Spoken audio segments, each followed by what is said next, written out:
Well, welcome to this month's TNT tip sheet for business owners. And specifically this month, I'm going to be talking about time management. Time's the only resource that we can't actually make any more of. It's a limited resource, and unless you're a time lord, we're a little bit stuffed on that front.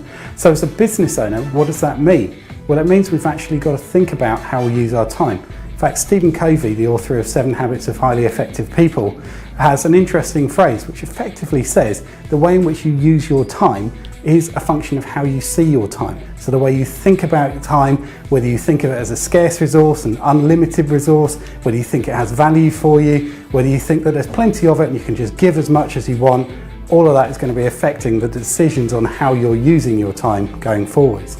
So what do we actually mean? Well, let me put it this way. Every human being on the planet currently is going to live to about 80 years. Now, if I say on average a year is about 50 weeks, I know there's 52 for the real detail freaks, but 50 is a nice easy number to work with. So 50 weeks, 80 years in your life means 4,000 weeks actually in your entire lifetime. 4,000, that's it. And then you're gone. Now, I don't know about you, but I don't want to work until I'm finally actually hitting week 4,000 and that's it. I'm done. I've worked and that was all I ever achieved. What I'm looking for is actually, well, how many weeks have gone? So how old am I right now? How many weeks are gone? How many weeks remain in my life full term, roughly? And how many of those do I actually want to work for? So making the decision right here and now that I'm going to finish when I'm 55 or whatever the year is, and that gives me 1,200 weeks to work. What am I going to achieve week by week to make sure that I actually hit or beat that? So what are we looking for? How many weeks are gone? How many are left? How many more do we want to work? That's the mindset I want you to adopt for today. So just to demonstrate a slightly different point, if I ask you how much value do you put on your time in your business? Actually, how many pounds would you assign to each hour of your time if I wanted to sell or buy one? Okay, makes you think a little bit differently about your time, doesn't it? Now I want you to think about the tasks you undertake inside your business and actually what the values are. I'm just going to use an example here of a business. In this case, I'm going to pick an accountancy business just to demonstrate why time has real value and what it might mean for you in your business decisions. So let's imagine for a moment you're an accountant and your average billing rate is £50 per hour.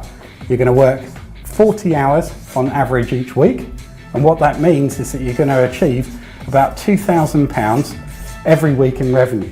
Now, we're a really hard working accountant simply because we like them enough to make the maths easy, and we're going to work for 50 weeks of every year.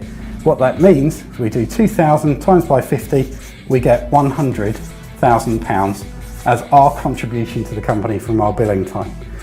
Reality, however, kicks in. That's our model, that's our intention. What actually happens, however, is, okay, we're doing £50 an hour billable, but the problem is we're actually only doing that half of the time. So therefore, our weekly contribution from billing in the real world is actually £1,000. The other half of the time, I'm doing very low value tasks, just £5 an hour tasks. What I mean by that is I could pay somebody £5 an hour and they'd be able to do it. Might be cleaning, might be alphabetizing my CD rack, might be doing very basic junior tasks inside the business that I know as a business owner I probably shouldn't be doing, but hey, I'm a small business owner, who else is going to do that for me? I certainly can't afford to hire anybody else to do them now, can I? So £5 an hour, that's what I'm doing for the other 20 hours a week. That gets me another £100 worth of value that I'm actually contributing to the company. So that gives me £1,100 a week. I now do the same sum, so times by the 50 weeks of the year. What happens? I end up with £55,000 is actually the total that I'm really contributing to my company in the real world. Now, what's interesting from a business coaching perspective is the number of business owners who are running this similar sort of model inside their business, just not knowing it. They've got some high value tasks, they've got some low value tasks, but they're not working in the right ratio. And then what they say is, but Tim, I can't afford to actually employ somebody else to do those junior tasks to let me go and do the senior ones. Really? That's the question I want you to ask yourself, is what's the gap? What's my potential contribution? Is that the maximum I could be doing every hour if I really focused and put my effort to it? And how many of these low value tasks am I letting myself get sucked back into inside my business? That's one of the key points I wanted to raise today. And in a minute, I'm going to give you a couple of other quick top tips on how you can think differently about time in your business.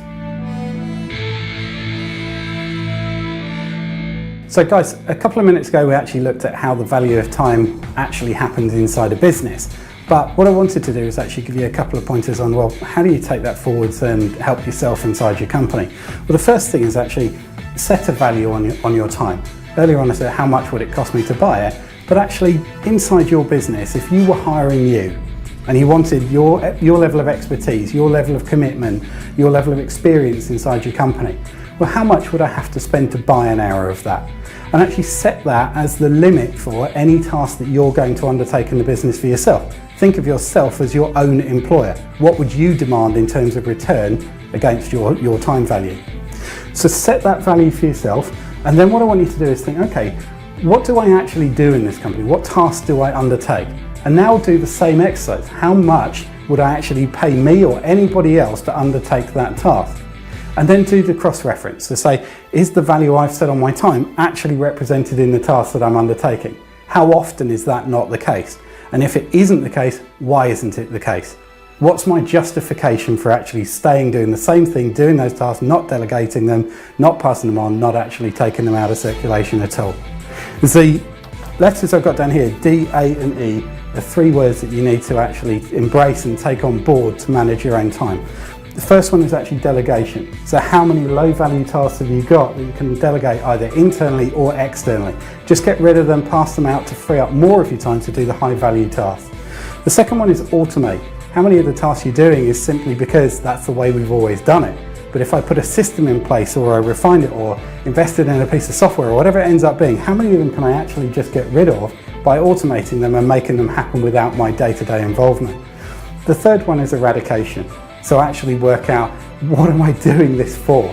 If you take a look at the task you're doing and suddenly realise that really that doesn't add a great deal of value to me, just takes time and actually it doesn't really serve any great function for the company, you can also make a list of things to stop doing as well as things to start.